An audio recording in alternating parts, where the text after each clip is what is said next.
এই লঙ্কা গাছটায় দেখুন কত লঙ্কা ধরেছে। এই ডাল লঙ্কা গাছটা অ্যাকচুয়ালি আমার ছেলে ভেঙে দিয়েছিল।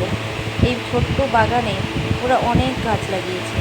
ওরা ভেবেছে যে ওই গাছগুলো থেকে অনেক কিছুই পাবে, তাই মানুষের হোপ আর এক্সপেকটেশন থেকেই যায় যে এই গাছটা থেকে আমি এটা পাবো। মানুষের হোপ আছে বলেই আজকে মানুষ বেঁচে আছে।